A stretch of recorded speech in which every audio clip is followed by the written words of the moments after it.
revelação de Jesus Cristo, a qual Deus lhe deu para mostrar aos seus servos as coisas que brevemente devem acontecer, e pelo seu anjo as enviou e as notificou a João, seu servo, o qual testificou da palavra de Deus e do testemunho de Jesus Cristo e de tudo o que tem visto.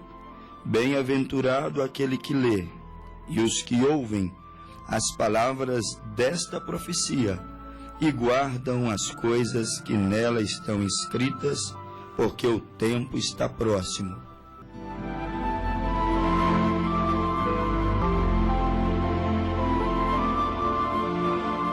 Bem-aventurado aquele que lê e os que ouvem as palavras desta profecia e guardam as coisas que nela estão escritas, porque o tempo está próximo.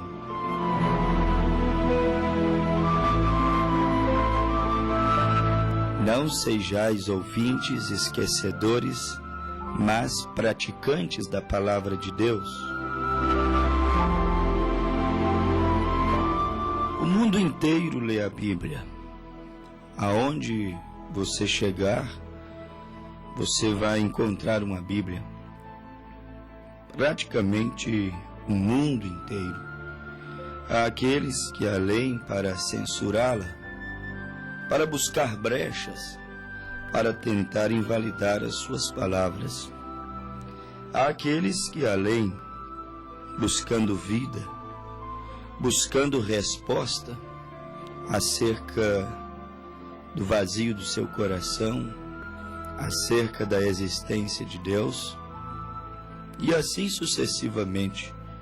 Mas certo é que já foi constatado, a Bíblia é o livro mais lido no mundo inteiro. A Bíblia é o livro mais vendido em todo o planeta Terra. O mundo inteiro, podemos dizer assim, com poucas exceções, em comparar-se ao grande número de pessoas que têm uma Bíblia, que a leem. O mundo inteiro tem lido a Bíblia. Mas eu venho e pergunto ao nosso ouvinte, que bem tem feito a Bíblia para este mundo que não recebe um profeta na qualidade de profeta? Eu digo um profeta porque o profeta é o único que tem a autoridade divina para interpretar a Escritura, como está registrado em Amós 3, versículo 7. Lá diz que o Senhor Jeová não fará coisa alguma, sem que primeiro haja revelado os seus segredos aos seus servos, os profetas. Se você tomar a Escritura em Apocalipse 10, no versículo 7, você também tem a Bíblia dizendo a mesma coisa.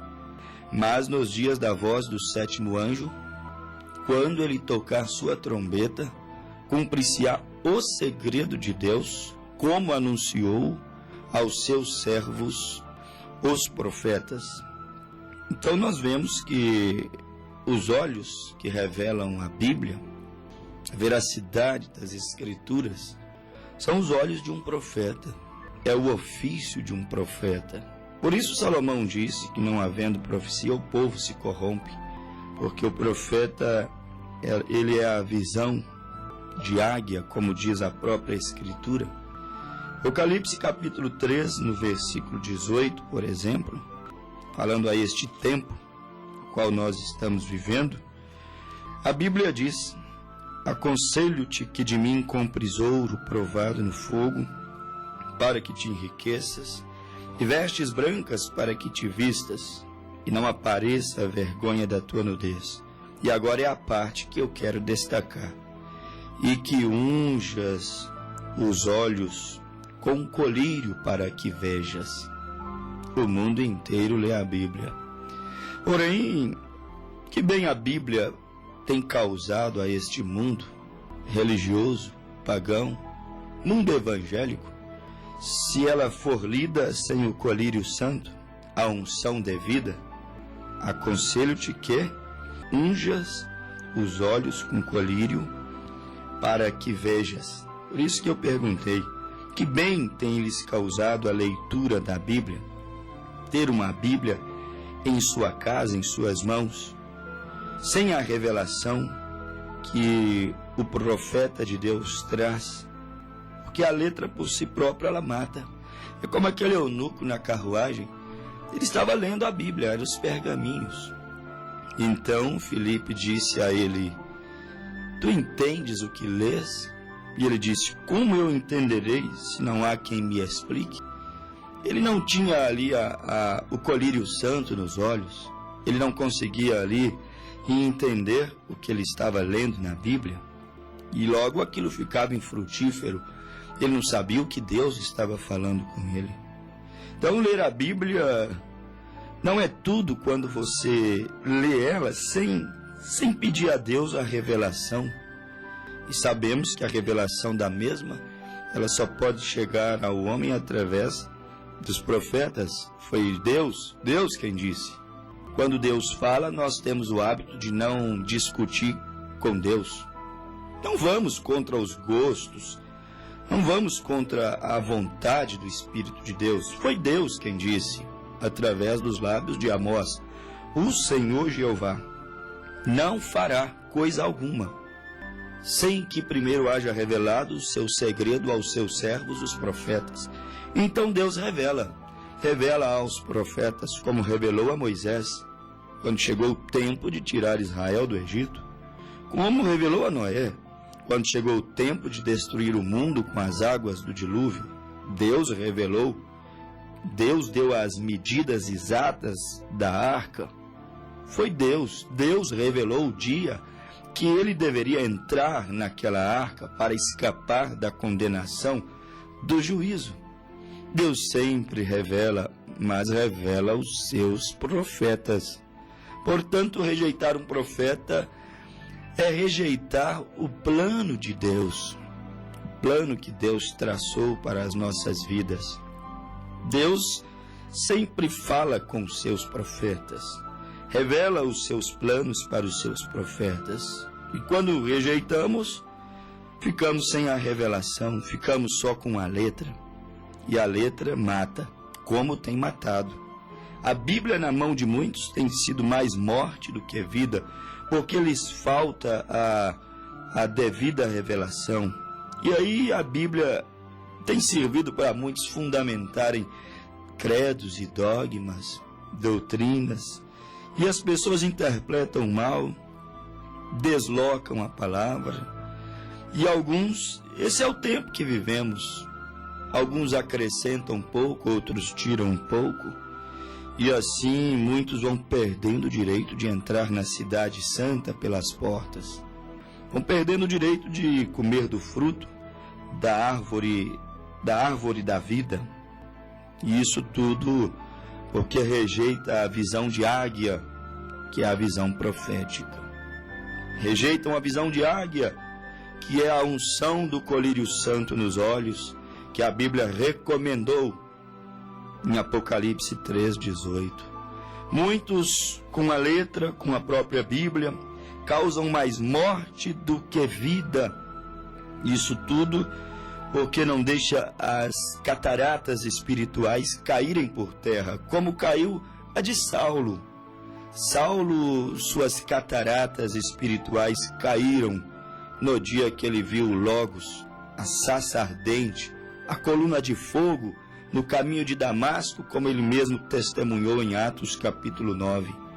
Então, quando as suas cataratas espirituais caíram, quando o farisaísmo caiu, então ele descobriu que Jesus era Deus. Ele descobriu que o Senhor Jeová, do Velho Testamento, o qual ele servia e guardava a lei de Moisés, ele descobriu que aquele Senhor Jeová havia se manifestado em um corpo de carne chamado Jesus. Ele descobriu que Jesus era o Messias e, por sua vez, então, descobriu que Jesus era Deus, porque o Messias seria Deus andando em um corpo humano na terra. É necessário que os olhos sejam ungidos com o colírio santo. É necessário o auxílio profético para que você possa crescer no conhecimento, na graça de nosso Senhor Jesus Cristo. Porque senão, eu pergunto, volto a fazer a pergunta de reflexão: que bem faria você ter a Bíblia se você não tem o binóculo para enxergar a revelação, não tem o colírio santo para ungir os seus olhos e você compreender, captar que o nome do Pai, do Filho e do Espírito Santo é Senhor Jesus Cristo. Para você captar que Jesus Cristo é o próprio Deus. Que bem lhe faria você ler a Bíblia sem a devida revelação? Ou seja, qual é o resultado que isso iria causar na sua vida? Os fariseus morreram lendo a Bíblia. O jovem rico a lia todos os dias, ele guardava os 10 mandamentos, era um bom jovem. As pessoas que leem a Bíblia, elas acabam se tornando boas pessoas. A Bíblia moraliza, a Bíblia educa, a Bíblia ensina a ser pai, ser mãe, ser filho. A Bíblia é um livro maravilhoso. Ela realmente socializa, moraliza o ser humano. Mas não é este o resultado máximo que a Bíblia deveria causar na vida de um homem. Na vida do jovem rico, fez ele ser um mancebo de qualidade. Homem de qualidade, homem bom, homem que tinha boa conduta, boa moral, bons princípios. Mas não seria apenas isto o objetivo, o propósito da leitura da Bíblia. Não, deveria produzir um resultado maior. Os fariseus morreram lendo a Bíblia, se perderam, gritaram naquele dia: crucifica-o! Leitores da Bíblia mandaram crucificar a Jesus. Vê bem, meu caro ouvinte, o jovem rico, um leitor assíduo das Escrituras, ele, quando Jesus disse: vai, vende tudo que tem, reparte para os pobres e segue-me, e terás um tesouro no céu. O jovem rico virou as costas, entristecido porque tinha muitos bens, muitas herdades. O jovem rico foi-se embora, deixou Jesus falando sozinho, virou as costas para Jesus, símbolo de desprezo, humilhação. Você vira as costas e deixa alguém falando sozinho. O jovem rico virou as costas para Jesus e, no entanto, era um grande leitor da Bíblia. Jesus disse: sabes tu os mandamentos? Ele disse: sim, desde a minha meninice. Ele sabia ao pé da letra, ele tinha na ponta da língua, mas a Bíblia não pôde salvá-lo, porque ele rejeitou. Sabe quem ele rejeitava ali? O primeiro profeta da graça, a qual a samaritana disse: vejo que tu és profeta. Ele rejeitou Jesus, o qual foi chamado por São Lucas de varão profeta. Olha bem para você ver, um grande profeta se levantou entre nós e Deus visitou o seu povo quando ele ressuscitou o filho da viúva de Naim. Lucas 7,16. Olhe bem para você ver. Atos, a Bíblia diz que ele foi varão profeta. Atos 10:36. Aprovado por Deus com muitas maravilhas. O jovem rico rejeitou o profeta Jesus, profeta dos profetas. E quem rejeita profeta vira as costas para Deus, mesmo carregando a Bíblia debaixo do braço, mesmo indo a uma igreja, mesmo sendo um líder espiritual. Anás e Caifás sabiam os mandamentos, a lei de Moisés, ao pé da letra, mas eles rejeitaram Jesus, o profeta, e ficaram cegos, ficaram sem visão. Então a Bíblia, a leitura da Bíblia, ela não salvará o leitor se ele rejeitar a unção com o colírio santo, se ele rejeitar aquele que é comissionado por Deus para abrir os segredos, para abrir essa caixa de diálogo, para que você tenha acesso e veja a revelação de Deus se abrindo perante os seus olhos, como os discípulos viram. Pedro entendeu o que Anás e Caifás não entendeu. O indouto Pedro, Ele que não sabia assinar direito o seu nome, ele entendeu aquilo que doutores em teologia, líderes de massa, de bispo de milhões e milhões hoje, não podem entender. Pedro entendeu. Jesus disse em Mateus 28:19, ide fazer discípulos de todas as nações, começando de Jerusalém, batizando-as em nome do Pai, do Filho e do Espírito Santo. Multidões e multidões não entenderam. Bispos de multidões e multidões não entenderam. Doutores em teologia hoje não podem entender. Mas Pedro entendeu. E no dia do Pentecostes, quando almas desesperadas queriam salvação e perguntaram a Pedro e aos demais irmãos, que faremos, varões e irmãos? Atos 2, versículo 37 e 38. E Pedro respondendo disse, arrependei-vos e cada um de vós, e sede batizados em nome de Jesus Cristo, para perdão dos pecados, e recebereis o dom do Espírito Santo. Pedro entendeu.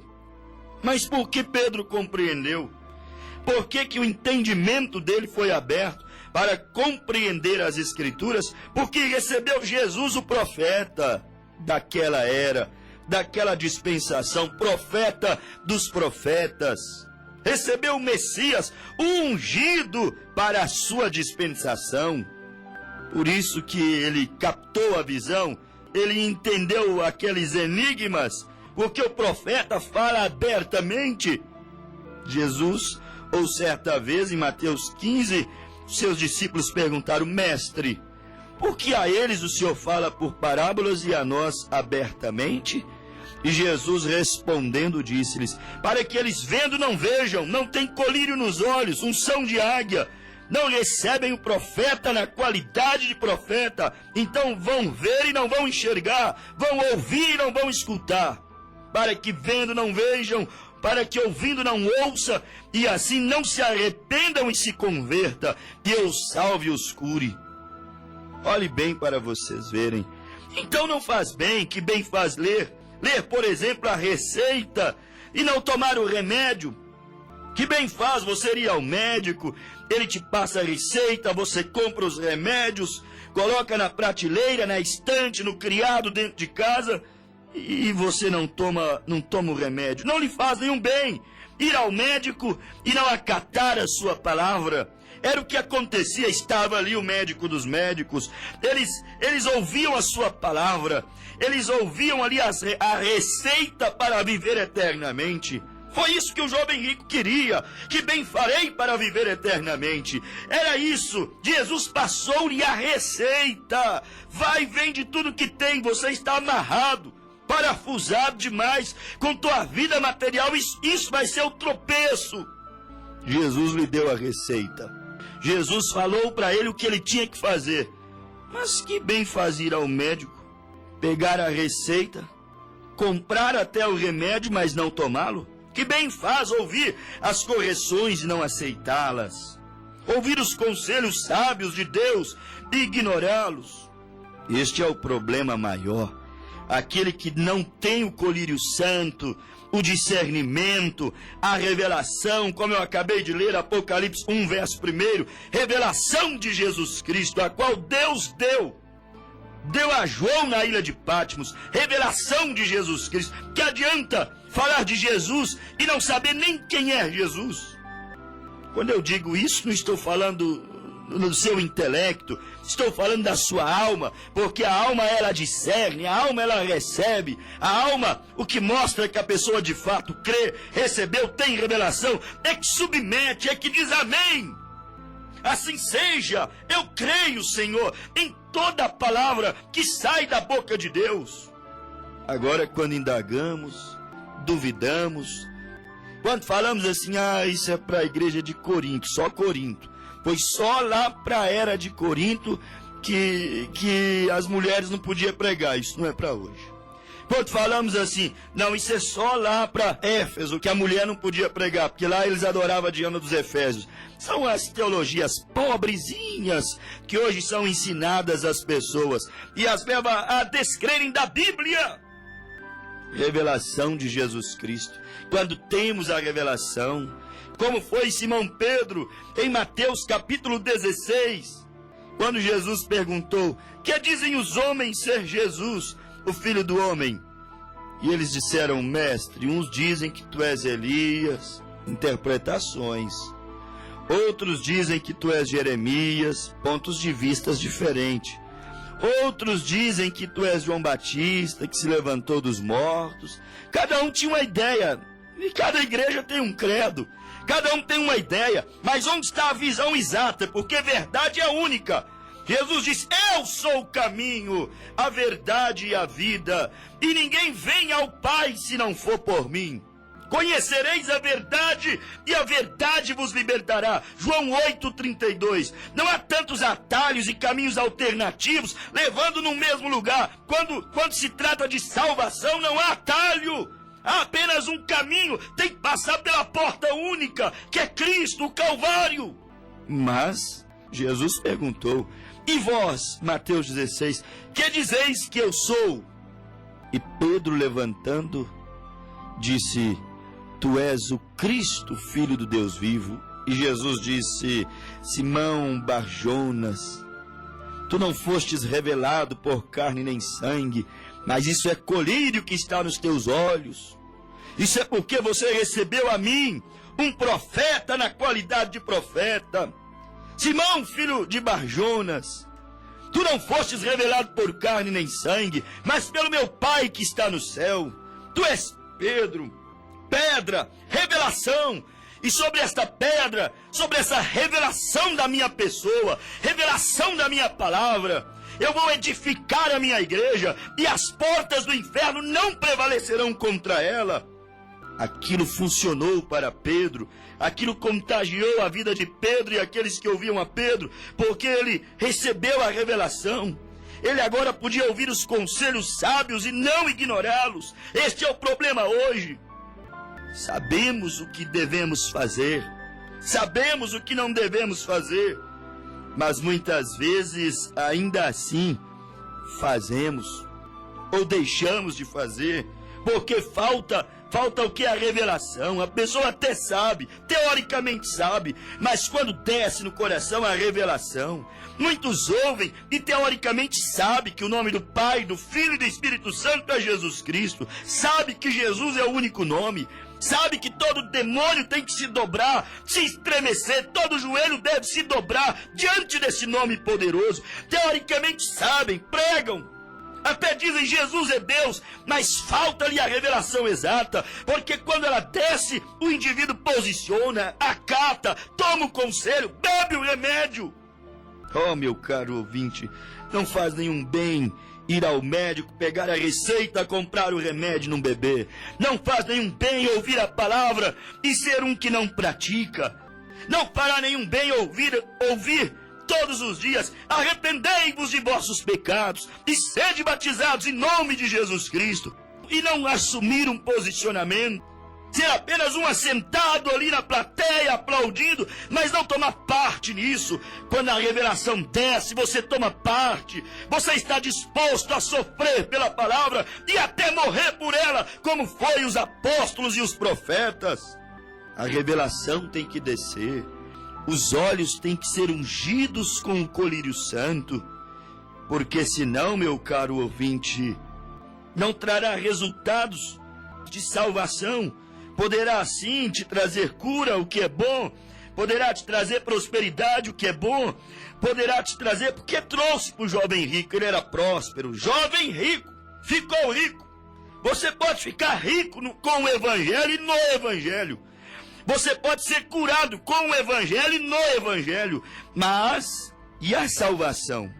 Você precisa saber que, para ser salvo, para realmente garantir a sua vida eterna, esta palavra tem que descer, penetrar, como disse Hebreus 4, versículo 12, a palavra de Deus, ela é viva, é eficaz, é mais penetrante do que a espada de dois gumes, vai até a divisa da alma e do espírito, e é apta para discernir os pensamentos e intenções do coração. Aquele que tem a unção da águia, seus olhos ungidos com o colírio santo, que recebe um profeta na qualidade de profeta, conforme está escrito em Mateus 10, versículo 41. O relacionamento é mais profundo. Vai até a divisa da alma e do espírito, discerne os pensamentos e intenções do coração, é sondado por Deus, porque Deus não só o quer curar, mas Deus o quer salvar, Deus o quer arrebatar, Deus o quer eternamente, não só gozando dos benefícios temporários que o Evangelho pode dar. Você precisa deixar a revelação descer dentro do seu coração.